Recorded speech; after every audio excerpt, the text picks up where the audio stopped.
मेरे रे करम में बावड़िया लिखा था, मेरे रे करम में बावड़िया लिखा था, वो भी गया परदेस सुन। जब पहन के सैया कुर्ता आवेला पनमा खाई के, क्या बात कर रही हो? तब मन करे कि भुइये तो ही कॉली प्यार सुताई के।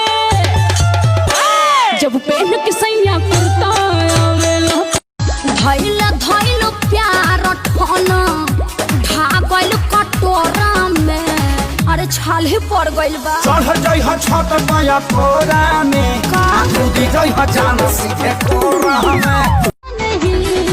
सुन लो, क्या बोले? ऐसा कोई जिला नहीं जो भोजपुरियों से हिला। हर बोले लो स्वीटी स्वीटी जैसे कि कोयल बोले हो, पुरवा के झोंका तुहरे जुड़ा से कसिया खोले हो। भैनी तुहर दीवाना निकला गे नहीं खाना, लागेला तू ही हाउ हमरा के।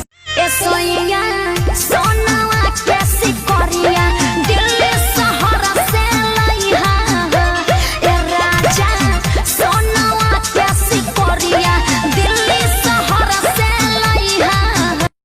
जी रोवत बारू रात भर ऐसे घुरी घुरी के। भाई देवरू टूटे कोमरिया कोई रोपनी। देखो क्या?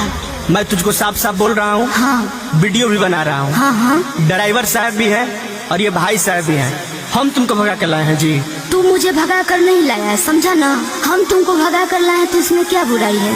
तारा संगे बानी हम पुलिस थाना का करी, बानी तू जाना राजी तो जमाना का करी। बारा गुरो जाना